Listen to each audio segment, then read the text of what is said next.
Dun, dun, dun. Hey everybody, welcome back to the John and Jani Show. We're back with our 7th episode. I'm your host, John Corey, author of the book Evolution in You. And with me, as always, is Jani Moon from New York City. Woohoo! Media coach, New York City, making you a star in your life and in the media, and currently single. Currently single, guys. So we are. This show is all about getting Jani a new man, and also the show is about teaching. It's edutainment, I think. We're trying to educate people and entertain them as well. And today we're going to explore a nice little subject, something that's always been on my mind. I think a lot of people, not Jani, of course, have thought about opening up a restaurant. It's like this crazy secret world that goes on. Even though we go to restaurants, it's such a mystery to me. So how do people start restaurants if you want to start a restaurant? And we got a special guest with us today. We got Mike Maroni from Maroni Cuisine in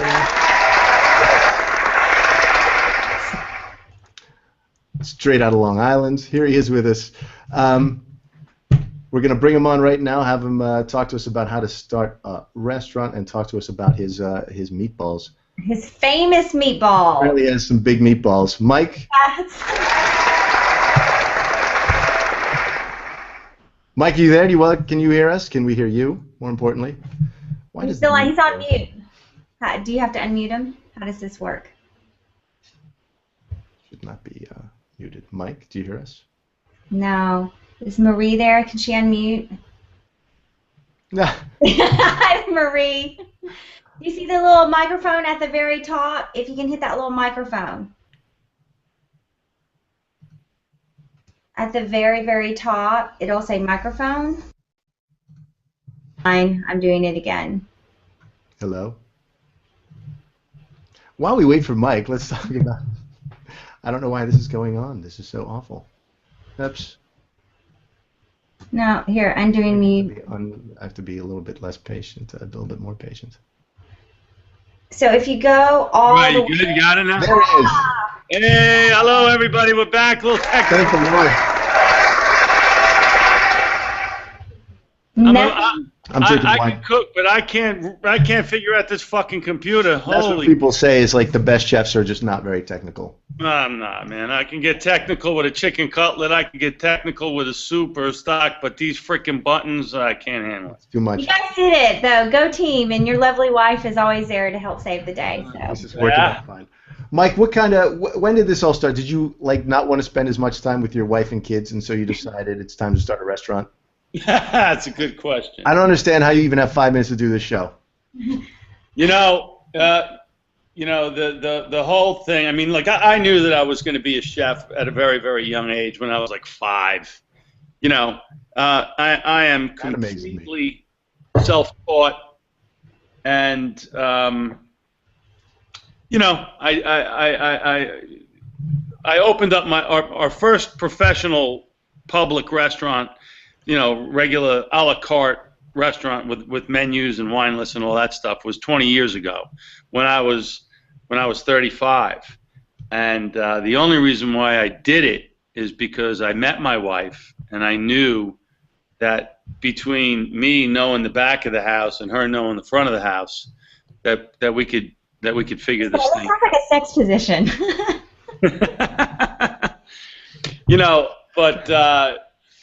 But what was happening at 5 years old that you saw I'm going to be a chef? What's that? What were you doing when you were 5 years old that made you want to be a chef then? I just knew that I had a grandmother that was a great cook. My dad was a great cook. I loved to cook. I was always in the kitchen with my hands and everything, and I knew that that's what I was going to do. I just always knew it. Are you Italian? I'm sorry, babes. For us to see you, can you look right into, if you don't mind looking at our eyes, it just helps so we can see that beautiful face of yours. That is something. Can you see me there? Yeah, that's much better. You can look into our eyes. It's good. Thank you so much. Yeah. Okay. Is that Italian culture, or is that just something in your family? No, I mean, it's... my mother was a lousy cook. My grandmother was from the mountains of Naples. She grew up in the mountains. They plucked her off a fucking mountain in like 1920, and then she, immigrated over here, and she was just so happened to be a really, really good cook, and I was, there was nothing fancy. She picked the dandelions and the giardias from in between the sidewalks, and all my friends thought that we were poor, and she picked the dandelions out of the front lawn with her big fucking Sears and Roebucks boots that had about 10,000 eyelets on it, and she had her hair all cropped back, and my friends used to think that we were poor. There were 5 of us, and she would take these dandelions and these weeds, and she would put a little bit of like little button pasta and some chicken broth and cook it up like that. It was, She cooked the weeds? Oh, yeah. Today it's legal, you smoke. Everybody's smoking weed, but back then she cooked I just paid my sister-in-law €2 to eat a dandelion because I thought that was the weirdest thing, but apparently you can eat them. It's not. You can eat them. There's like dandelion flour remedies. It's healthy for you. Absolutely. Never occurred to me. But that's the kind of eccentric, if you'll allow me to call it that, interesting, unorthodox things that were going on in the kitchen there then.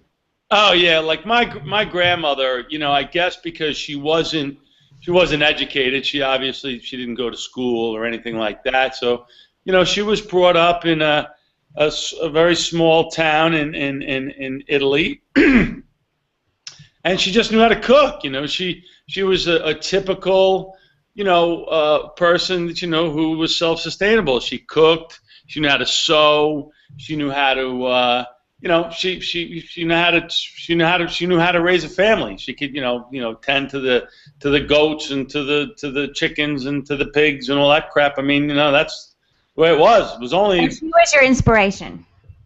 What's that? Who was your inspiration? Yeah, my grandma was my inspiration, and my dad was a very, very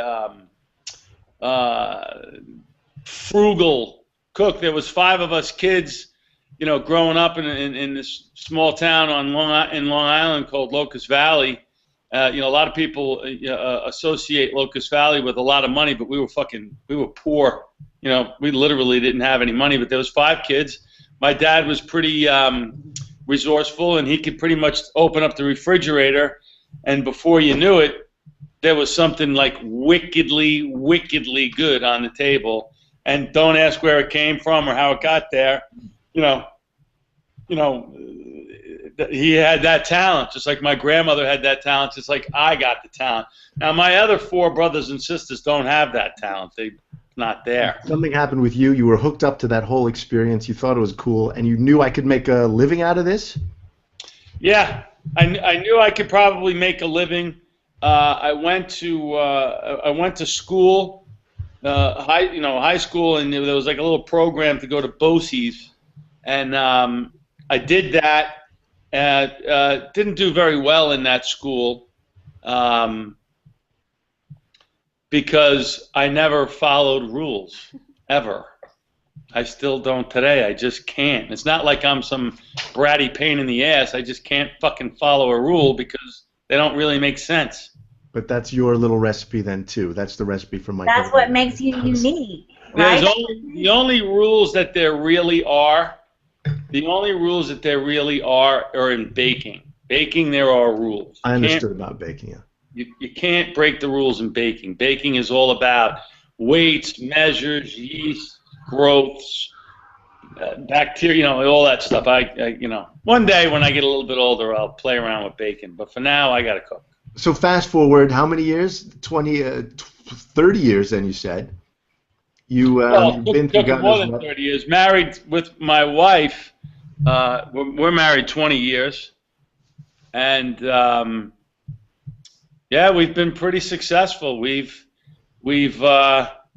really evolved. Our first restaurant we opened up 20 years ago, and it's pretty cool. I mean, we have a pretty unique restaurant, and if you really took a look at my motto on how to run a restaurant, if there was ever a book written on how to run a restaurant, the way that my wife and I do it is completely off the map. It doesn't make any sense. It's turned everything on its head. and it's it's extremely. So what are the elements of that? What rules are you breaking there then? What's so unconventional? Well, there's no menu. There's no menu. There's no wine list. There's nothing tangible for you to hold. But you have wine. What's that? You have wine. So how do people know what kind of wine?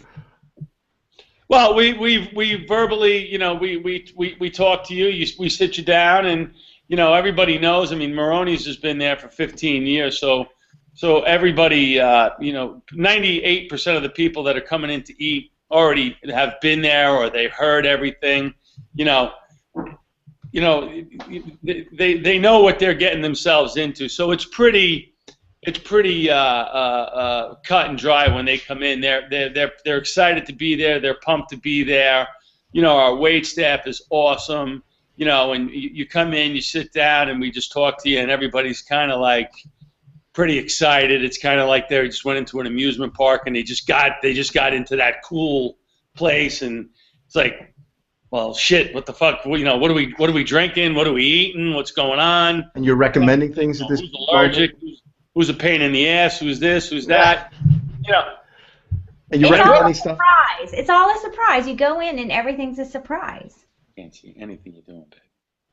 And so can you take me back then to starting a restaurant? Because I mentioned in the intro here that it's crossed my mind. I love sushi and these kinds of things, and I think, oh, wouldn't it be nice to get more sushi by having a restaurant, which is a stupid idea, but people have thought about it. I have another idea for a restaurant right now. I think, oh, it'd be fun, but it seems like this insurmountable mountain to me because it sounds like it's this huge investment up front, and cross your fingers that the people show up. Well, the old joke, the old saying in the restaurant business is the easiest way to make $1 million in the restaurant business is start with 2. In other words, you're going to lose. So, and to make it in this business, I mean, first and foremost, I mean, it really has to be deep in you. Like, you gotta really want to do it, and you better know how to cook, and you better really love what you do. And if people with slight attitudes or snottiness or anything like that. I mean, basically, you have to be a pretty fucking twisted person to open up a restaurant. There's got to be something fucking wrong with you. Mentally unstable. So that's the start. Mentally unstable. Yeah, if you're going into the restaurant business to make money, if that's all you're thinking about, like if that's like at the end of your, if that's at the end of your tunnel and you're just looking at like, wow, how much money can I make? Yeah, don't even attempt it, because there are so many obstacles in this business. I mean, you could have the greatest food in the world. You could be one of the greatest chefs in the country or on the globe. But if you don't have the right people in place, greeting your guests, seating your guests, taking care of your guests, if your dishwashers, all your ducks have to be in a row, man. I mean, Mike, did you ever want to quit?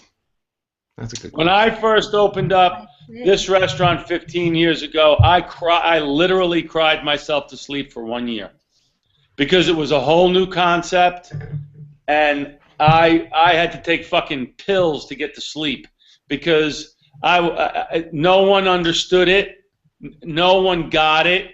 I mean, I had people like get up and walk out and look at me like, what the fuck, are you kidding me? There's no menu, there's no wine list, there's no nothing. I would hand them a piece of paper and it would say dinner, $80, and they'd be like, what? Some people got it, some people didn't. And I really, at one point, I was really ready to fucking give up and say, fuck it, it didn't work. But it did. It worked. I stuck it out. I'm not a quitter. I never quit. I never quit even for 1 minute. But I doubted myself, and I rarely doubt myself. But you thought, I must be an idiot. This is not working out, right? Yeah, and people just were, some people got it, some people didn't.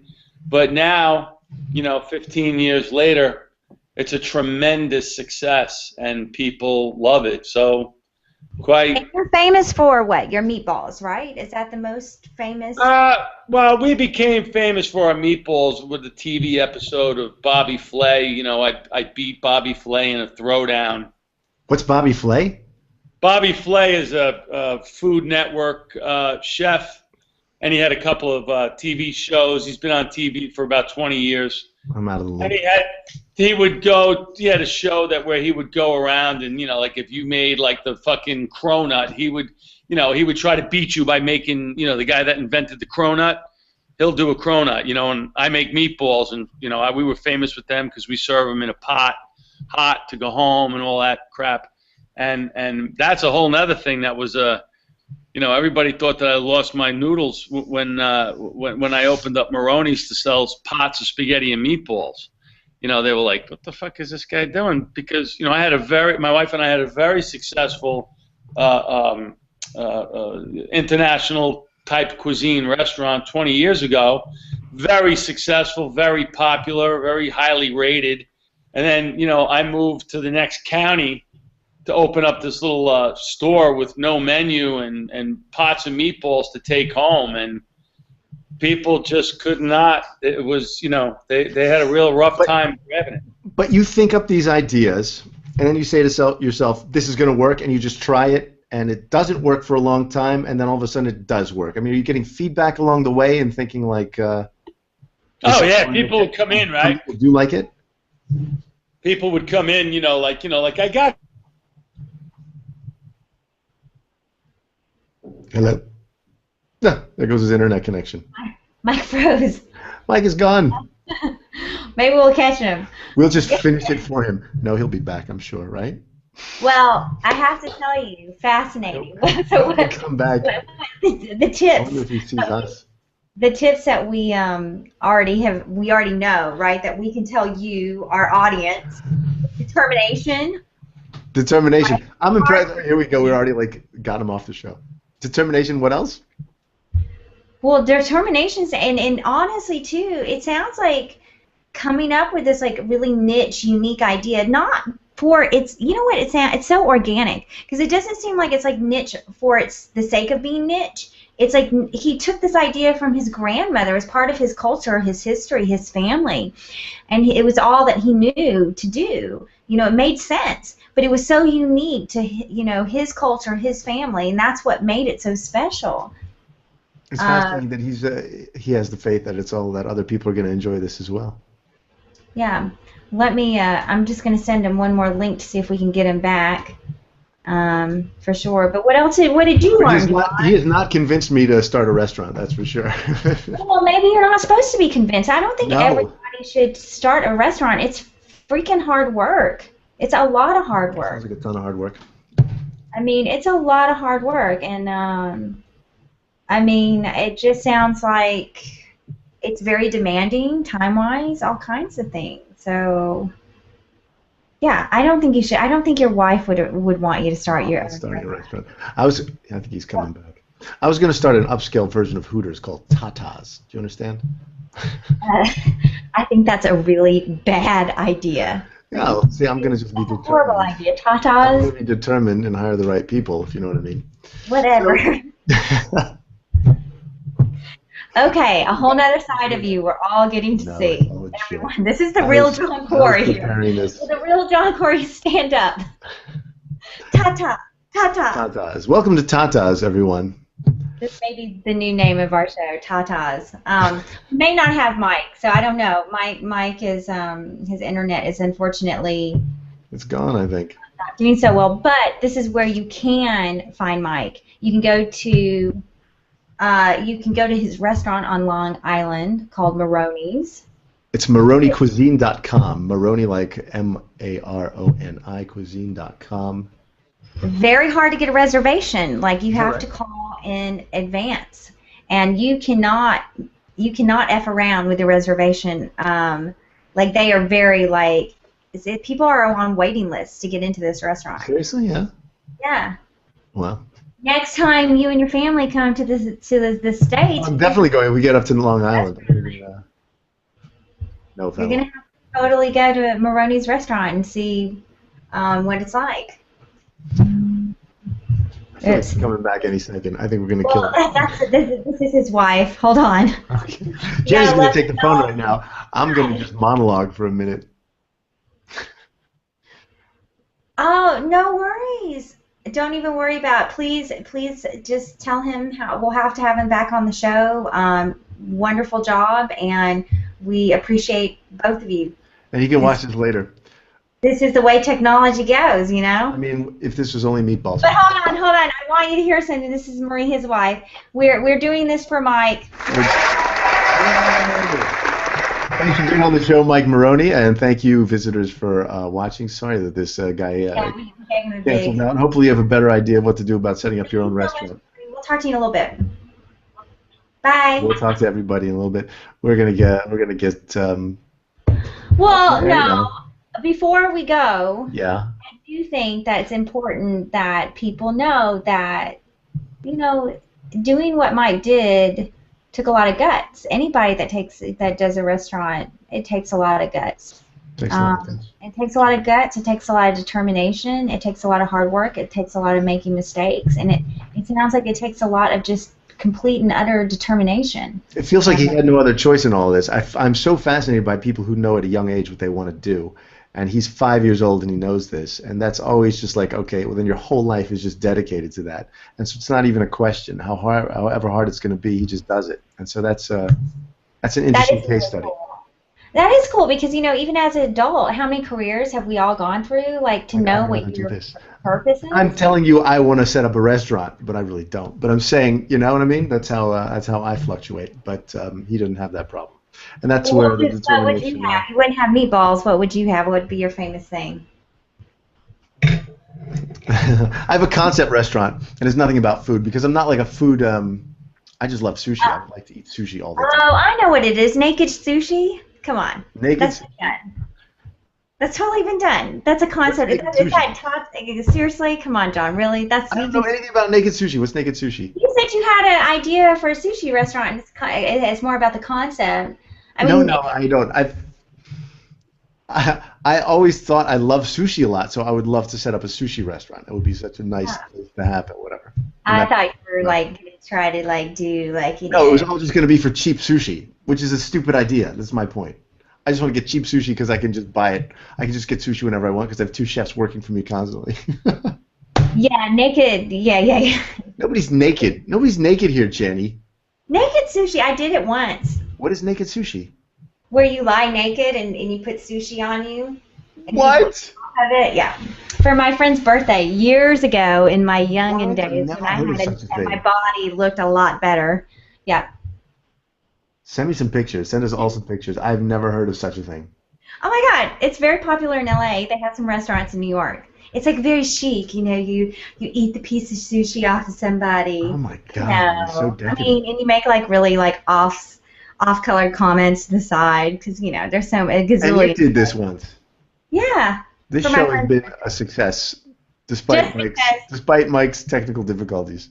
Only because of my confession. Story already about naked sushi. That will help me get a boyfriend, maybe. No, it'll help you get laid, but it won't help you get a boyfriend. And with that, we're gonna go. All right. Hey, thanks for joining us, everybody. Sorry about the technical difficulties. Next week we'll be back again, I'm sure.